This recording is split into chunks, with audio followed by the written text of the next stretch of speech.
Do you believe in forgiving or forgetting? When my sister told me I was too draining to be around for the holidays, I didn't cry, shout, or beg for an explanation. I simply smiled, nodded as if she'd made a reasonable point, and excused myself to the bathroom, where I stared at my reflection for a long time. There was nothing wrong with my face, nothing out of place in the mirror, but it felt like the light behind my eyes had just gone out. For the first time, I realized how easy it was for people to erase the person who kept everything running behind the scenes. That was the last family holiday where I played the part of the dependable one. It happened at Thanksgiving, which was already a strained tradition in our family. My sister, Samantha, had hosted again, mostly because I paid for the catering and she liked to pretend she cooked. The house smelled like store-bought stuffing and cinnamon candles, and everyone looked just polished enough to pretend they didn't despise each other. Mom sat at the head of the table, still in her element, ready to monitor everyone's tone. Sam's husband, Trevor, scrolled through his phone between bites, her kids fought over pumpkin pie, and I poured wine for everyone because that's what I always did, kept glasses full, smiles fake, peace intact. I was telling a harmless story about work when Sam cut me off mid-sentence. "God, Claire," she said, rolling her eyes, "you can be so exhausting. It's like everything has to turn into a therapy session when you talk." The table went quiet. I tried to laugh it off, but she wasn't done. "You're just draining. Honestly, maybe skip Christmas this year, take a breather." Mom chuckled softly, and then, in that way only she can, added fuel under the guise of concern. "Maybe she's right, honey. You've seemed a bit heavy lately. We all need joy right now." I watched her cut her turkey, calm, oblivious to how casually she'd chosen a side. It was strange how a few words could feel like being exiled. I had been the one who made sure Mom's property taxes were paid on time, the one who found Sam's kids a pediatric specialist when their insurance wouldn't cover one, the one who slipped checks into birthday cards when Trevor's business ventures fell apart again. I thought of the private health coverage I'd added Sam's family to under my company plan, a quiet act of generosity I never mentioned, and I wondered if she'd call me draining if she ever saw the bill. Dinner continued as though nothing had happened. I smiled when I needed to, offered dessert, and pretended not to notice when Sam avoided looking at me. But something cold settled inside me, a silence sharper than anger. For years, I'd been the family's background system, invisible, reliable, always online, and now, for the first time, I thought about what might happen if I just powered down. After everyone left, I stayed behind to help clean up, though Sam barely acknowledged me. "Don't worry about the dishes," she said in that falsely sweet tone, "you've done enough." I wanted to ask what she meant, but I didn't. I just wiped down the counter, folded the napkins, and left the keys to her spare car on the table. She'd borrowed mine last summer and never returned it. Small detail, but it hit differently now. Driving home, I didn't play music.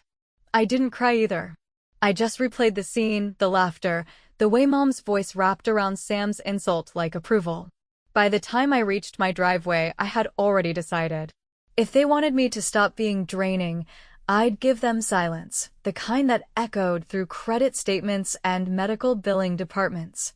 Inside, the apartment felt too quiet. I poured myself a glass of Merlot, sat down with my laptop, and opened the company portal I'd used countless times to help others. Removing dependents from coverage took less than a minute. No one would get a notice right away. That would come when the next claim processed. The cursor blinked on the screen like a heartbeat as I typed in her family's names and pressed confirm.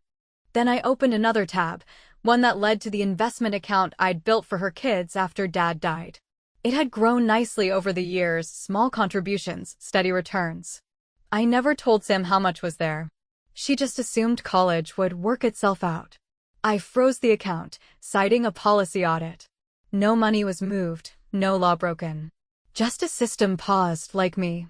I sat there for a while afterward, listening to the hum of the refrigerator and the faint tapping of rain on the window. It was oddly peaceful, mechanical almost, like closing tabs in a browser after finishing a project. I didn't feel powerful or cruel, just efficient. When the phone rang later that night, I didn't answer. I let it go to voicemail, and Mom's voice filled the room. "Claire, you didn't say goodbye tonight. Are you okay?" She sounded genuinely puzzled, like nothing unusual had happened. I took another sip of wine and deleted the message. It wasn't about revenge, not yet. It was about correction, the quiet kind that doesn't make noise but shifts everything. They had spent years mistaking my generosity for obligation, my patience for endless supply. That night, I decided to teach them what absence feels like. The next morning, I woke up lighter than I had in years. No guilt, no sadness, just clarity. I looked out the window at the pale winter sky, made coffee, and thought about Christmas. Maybe this year, they'd finally get what they wanted, a holiday without me. As I closed my laptop, one thought flickered like static at the edge of my mind, the kind that sounds almost like a whisper. If they ever realized what I'd done, it wouldn't be anger that hit first. It would be fear. And maybe that, more than anything, would be the peace I'd been owed all along. The morning did not arrive like a rescue or a rebuke, but like a spreadsheet that had finally finished calculating, the numbers settling into neat little boxes while the coffee machine hissed. And as I stood in the pale kitchen light, I realized that what I had done the night before was not some cinematic act of vengeance, but the first clean boundary I had drawn in years, a boundary made of policy language, authentication codes, and the simple fact that access, once granted, can be revoked with the same quiet keystrokes that once bestowed it. I opened my laptop and, before the caffeine had even rounded the corner of my bloodstream, I logged into the benefits portal again. Not because I doubted myself, but because I know that systems have a way of forgiving people who ignore them and punishing people who obey them, and I wanted no ambiguity in the audit trail. I confirmed the dependent removals with the kind of meticulous care Sam always mistook for controlling behavior, attached the required notation about eligibility verification, and even scheduled the compliance email to myself so HR could never say I was sloppy, while a small and slightly wicked part of me admired the way a tidy process can feel like a scalpel when wielded by someone who has spent far too long being the patient. There was a peculiar relief in tidying up the other threads that had knotted themselves around my life under the alias of being a helpful sister, because once your hands are already in the drawer, you start seeing all the things you left there, just for now. So I canceled the emergency credit card Sam kept in her wallet for bridges we'll cross later, disabled the recurring grocery transfers that had quietly covered the gap between Trevor's optimism and their reality, and paused the monthly auto contribution I had set up to the kids' education fund, not because I wanted them to suffer, but because I wanted their mother to finally understand that every good thing they took for granted had a return address, and the return address had a pulse. By mid-morning, the messages began arriving in their familiar choreography of denial, outrage, and logistics, with Sam starting the dance in a tone that tried for breezy confusion, but landed on accusation, asking whether my company had some glitch, because the pharmacy said the inhaler claim was now rejected, and suggesting I use my connections to fix it the way I always had. I drafted and redrafted my reply until the words were balanced on that thin line between polite and surgical, and finally wrote that she should call her own insurer for clarification since I would not be managing her family's benefits any longer, then added a pleasant line about taking a breather from administrative burdens, which made me laugh out loud in a way that was not pretty but felt honest. Mom followed, of course she did, with a long voicemail that sounded like a weather report where every front was disappointment, advising me that families talk things through at the table and that Christmas is not the time for experiments. And I let it play while I folded laundry that had been sitting clean for days, because even my clothes had grown used to being ignored while I solved everyone else's problems. When she finally reached the soft part of her speech, the place where she reminds me that Dad asked me to look after my sister, I paused the message and stared at the wall, because I have learned that grief is a tool in our family, passed down like a heavy cast iron skillet that burns whoever holds it, but still gets set on the stove whenever someone wants to make a point. David texted from whatever neutral place divorced men go when they want to be useful without crossing invisible lines, sending a single message that read, "You okay?" And though it would have been easy to fire back a pithy one-liner about being fine, I told him the truth in a single long sentence about clarity and quiet and the way love gets repackaged as obligation until it weighs more than affection can carry, to which he responded with a thumbs up that I tried not to resent because sometimes a simple gesture is a mercy, even when it feels like a period where you wanted a paragraph. By afternoon, the investment firm called to confirm that the educational accounts had been frozen pending documentation, and the representative, a courteous man with a voice like a waiting room magazine, reminded me that I was the sole contributor of record and therefore entirely within my rights to pause disbursements, and I thanked him while I watched a snow-colored cloud slide behind the bare branches outside my window, thinking how strange it is that the law can speak so plainly about relationships that live in knotted, private languages where love and leverage share a bed and never agree on who pays the rent. Because I am, if nothing else, predictable in my rituals, I walked to the mailbox and found 2 envelopes that felt like perfectly timed props, one from the pharmacy program confirming a denial, and one from the mortgage servicer with Mom's escrow analysis that I had already paid in full last month without mentioning it, and I stood on the sidewalk and laughed a little at the cosmic symmetry of holding proof that I was both the villain and the benefactor, sometimes within the same hour, depending on who needed something and whether I said yes.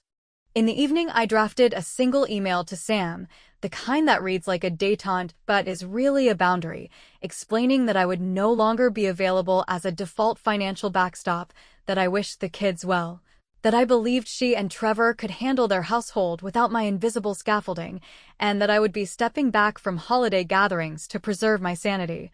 And before sending it, I removed every adjective that sounded like pleading and every memory that could be twisted into ammunition, because clean sentences make clean exits, and I wanted mine to be spotless.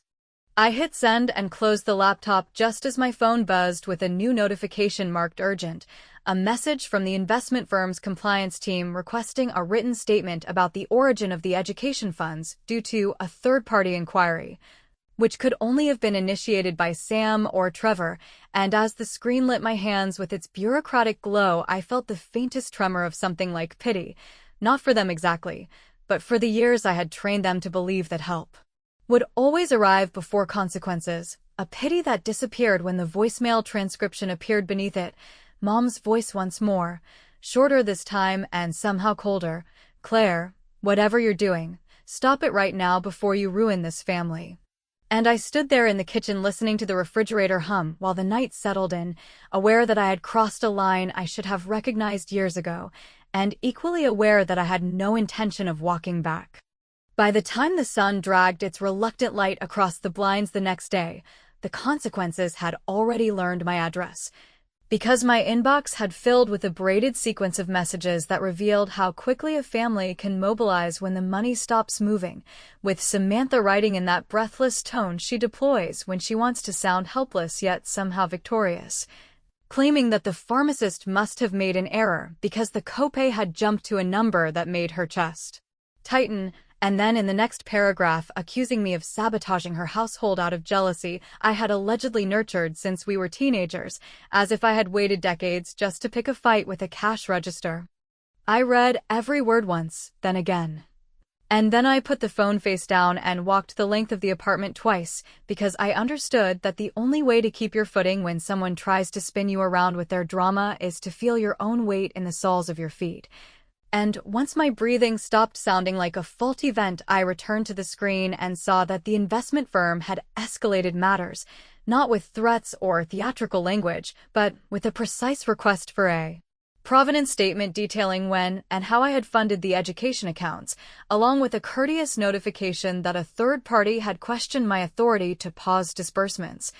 A line that made me imagine Trevor leaning over Samantha's shoulder explaining that these things can be undone if you use enough capital letters. I prepared the statement the way I have prepared grant applications and performance reviews and every other document that has ever stood between what I built and someone else's entitlement, listing dates, deposit sources, and the exact circumstances under which our father's small inheritance had been divided, and as I typed I realized that the history they were trying to rewrite had always lived mostly in my head, stored in careful mental folders under names like property taxes specialist, referrals, and school enrollment fees, a quiet ledger that never asked to be admired, but now demanded to be believed. So I attached scans of statements and the letter from the attorney who had administered the estate. And after reading it through for typos, I hit send before my resolve could begin another round of negotiation with my guilt. The calls started then, because emails are for positioning and calls are for pressure, with Mom opening like a prosecutor who has confused moral authority with volume, telling me in a voice that had already rehearsed the closing argument that families have seasons of generosity and seasons of need, and that I was confusing accountability with cruelty. And I listened without interrupting until she paused for breath and then asked, in a tone that even surprised me, whether she remembered the winter I paid her gas bill in full when the heating company threatened to install a limiter, and whether she remembered the spring I took time off work to shuttle her to cardiology appointments while Samantha posted photos of brunches and called them quality time, and whether she remembered the autumn I found her a cheaper insurance plan and then quietly covered the deductible when the cheaper plan tried to make itself felt, because if she remembered those seasons, then perhaps she could respect that I was entering a season where I no longer translated my love into automatic payments. She told me I was being dramatic, which made me smile without humor, and then she passed the phone to Samantha, who had apparently been waiting on the line, and my sister launched into a performance that tried every register, contrition to fury and back again, saying that she was sorry if her words at Thanksgiving had sounded harsh, but that I had become impossible to be around with my heavy energy, and that perhaps I needed therapy to work on my boundaries, and I nearly laughed then because here was the great joke, that I had finally put up a boundary and they hated the way it obstructed their view of my wallet. So I said in the calmest voice I could manage that therapy was a wonderful idea and that she could explore it in the new year when her benefits restarted under a plan she herself selected and paid for. At which point she pivoted to the children in a tone that expected me to flinch, reminding me that Ella had a winter tournament that required travel and Nate had college prep courses paid in part by the accounts I had paused, and I told her that the accounts were not gone, only frozen, and that real adults learn to live with pauses. David texted again in that quiet, perceptive way that once made me believe marriages could be negotiated like treaties, saying only that he was nearby with coffee if I wanted company. And while a segment of me wanted to refuse because accepting care has always felt to me like owing interest, I told him to come up, and when he sat on my sofa and handed me a cup, he said nothing for a long time, because he has learned that silence can be a friendship when it is offered without agenda, and after several minutes he said that when we divorced he had worried I would be the one who disappeared into caretaking until there was nothing left of me, and that seeing me hold a line made him hopeful and terrified on my behalf, which felt like the most honest blessing anyone had given me in years.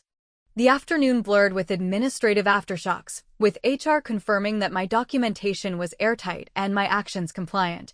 and with the investment firm acknowledging receipt of my statement while cautioning that any third-party attempts to unfreeze the accounts would be rejected unless a court ordered otherwise.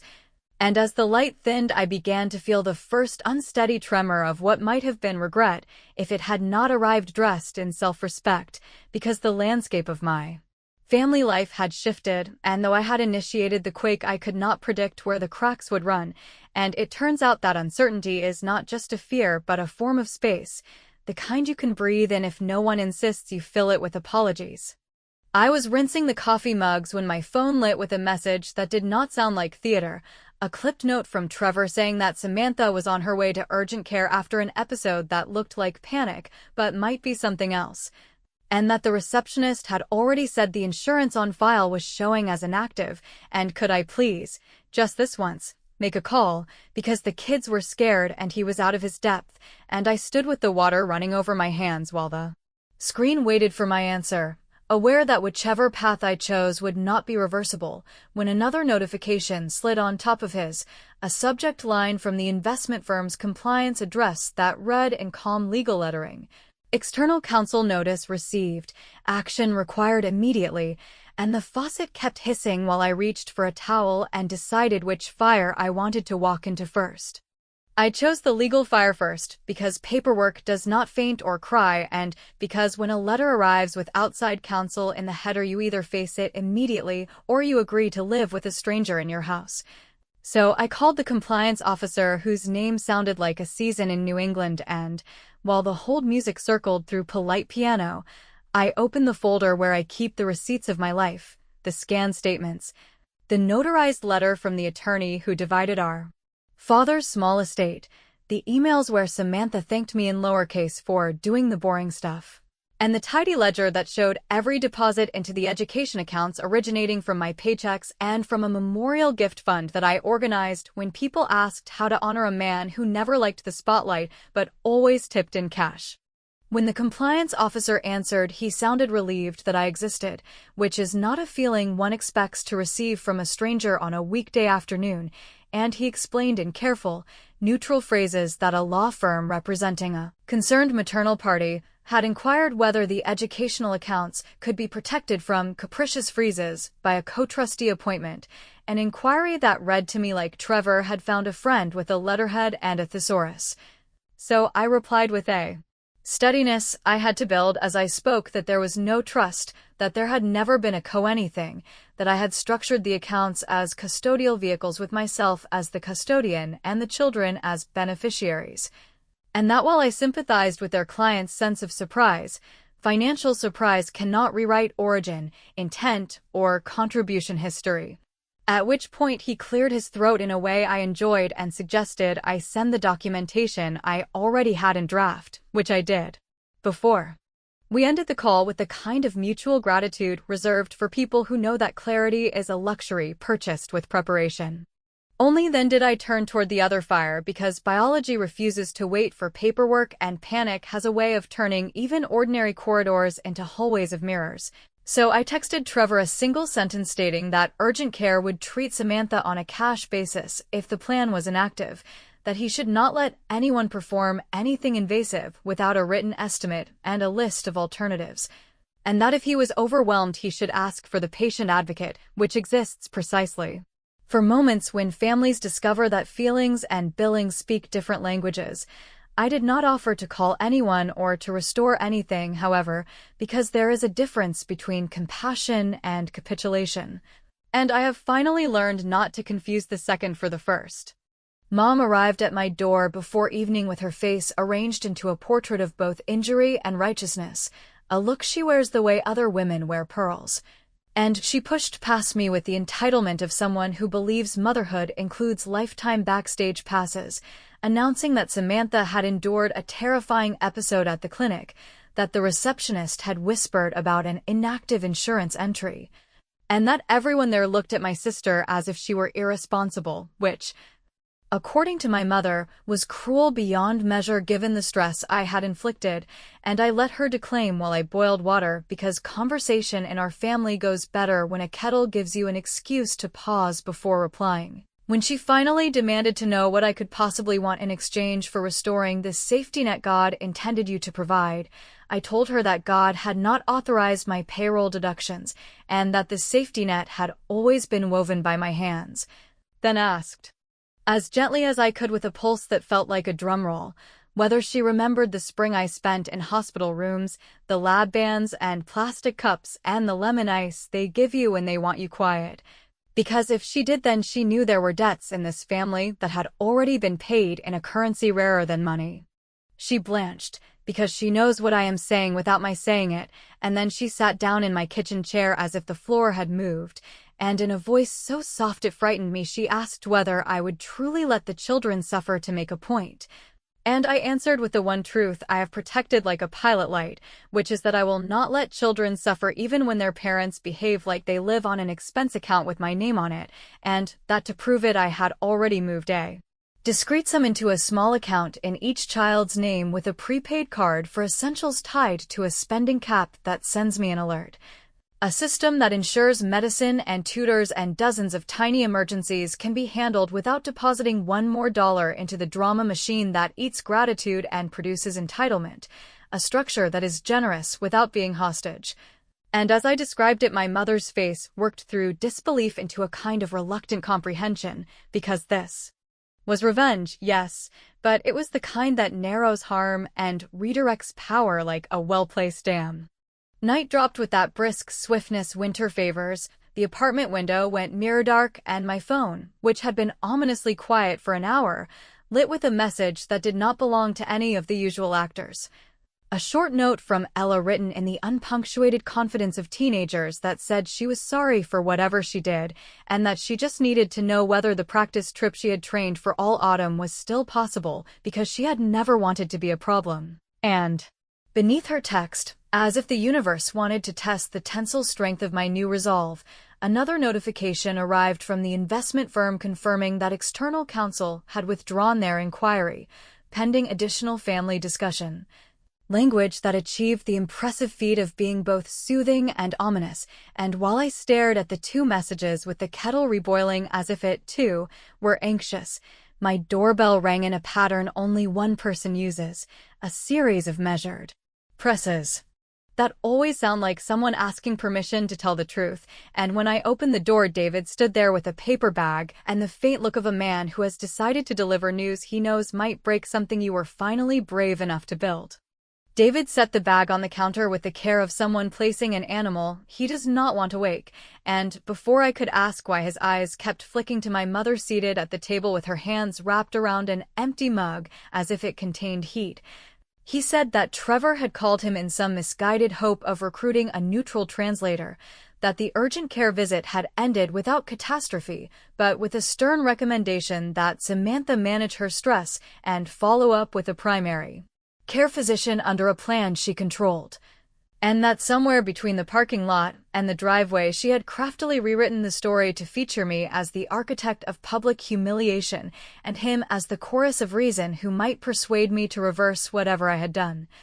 which he had declined to attempt because he had finally learned that the only thing more dangerous than a boundary is an exception dressed as mercy. I poured tea and listened, because the room had become a courtroom and a chapel at once, and because part of me, the part that remembers how his hands used to hover over my shoulders when the world felt like a wall, wanted to be absolved by a man who had stopped being my husband, but not my witness.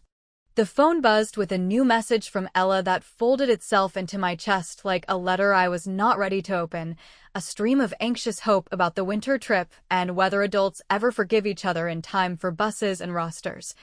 And as I started typing a reply that promised nothing and yet kept faith with the small account I had prepared for precisely this purpose, my mother said my name with that old softness that used to rearrange my decisions, and asked whether this was truly who I wanted to be, the woman who turned love into ledgers and holidays into audits, and whether, if your father were here, he would recognize you. I almost laughed because grief has terrible timing, but instead I told her what I had not said in years with the steadiness of a person reading out a lab result she already knows by memory. That I had spent a spring in hospital corridors with a plastic band around my wrist and a scar that healed into a pale comma just under my ribs, that the lemon ice and the midnight vitals and the whispering nurses had been for a surgery I did not broadcast, that a surgeon had lifted from me what my sister needed when she was still in her 20s and thought the future was a room that would always open. And that when the anesthesia emptied out and the pain took up its space, I promised myself that if I ever became only a utility to this family, I would close the valve without warning. My mother's hands went very still on the mug, and for a long moment the only sound was the old refrigerator thrumming like an exhausted choir, and then she whispered that Samantha had never told her, that she had assumed a donor list and a miracle, and that perhaps the reason my sister could not bear Thanksgiving heaviness was because guilt, when it goes unspoken long enough, begins to masquerade as contempt. I did not answer because I was suddenly listening to my own heartbeat as if it were a stranger in the room, wondering whether I had engineered this crescendo so I could speak the unspeakable and escape the role I had been assigned under a curtain drop of revelation, or whether the truth had simply ripened to a point where silence would rot it. David touched the paper bag as if it might explain anything and said he had brought soup because when you change a system you forget to eat, and I nodded because the domestic gesture felt like a bridge over a canyon I had enlarged with intention and hurt. When Samantha finally called, The voice that came through the speaker was the one she saves for the moments when she wants to be the child and the judge in the same sentence, telling me with measured tremors that she had heard from Mom, that she now knew what I had kept quiet, and that if I wanted to shame her I had succeeded, but if I wanted to prove a point I had also succeeded, and perhaps those were the same thing, and she asked whether, if she admitted that she had used me the way people use power outlets at airports, I might at least unfreeze the accounts for the kids' deadlines while she figured out the rest. The speech should have landed like victory, but the way she framed it, confession braided with logistics, made me understand with anthropological clarity that in our family even remorse arrives with a to-do list. So I told her that the accounts would remain paused until spring, that the prepaid cards for the children's essentials were active and would remain active with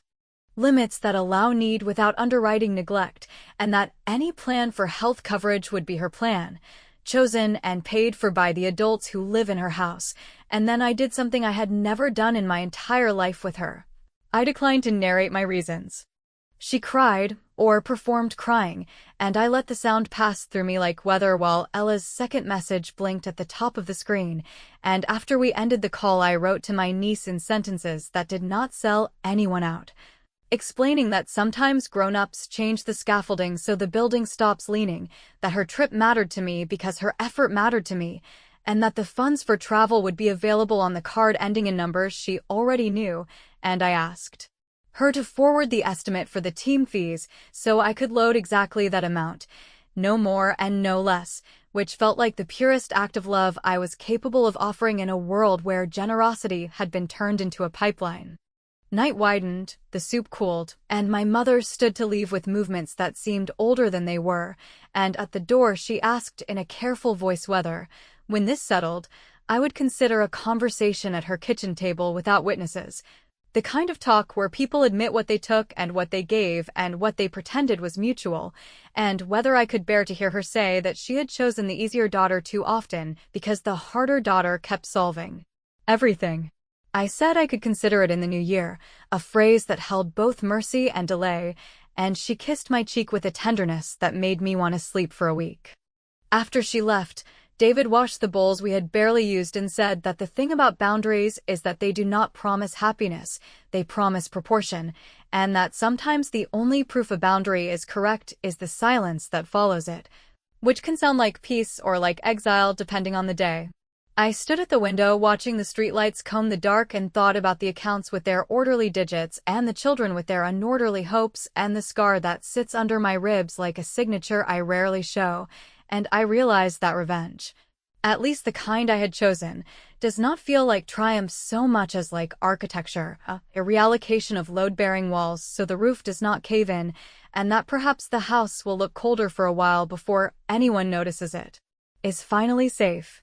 When I turned off the kitchen light, the apartment fell into that deep winter quiet that makes even refrigerators hesitate. And as I set my phone face down, I knew that nothing I had done could force Samantha to become the version of herself I keep in a drawer marked potential, that I might be the villain forever in a story she has been telling since we were girls. And that somewhere between the hospital spring and this snow-rimmed night, I had become the kind of woman who can live with being misunderstood, which is not victory and not defeat, but something stranger, like a truce with the person in the mirror who has kept the accounts of a family that will never balance, and who finally, mercifully, closed the book without promising anyone that she would open it again.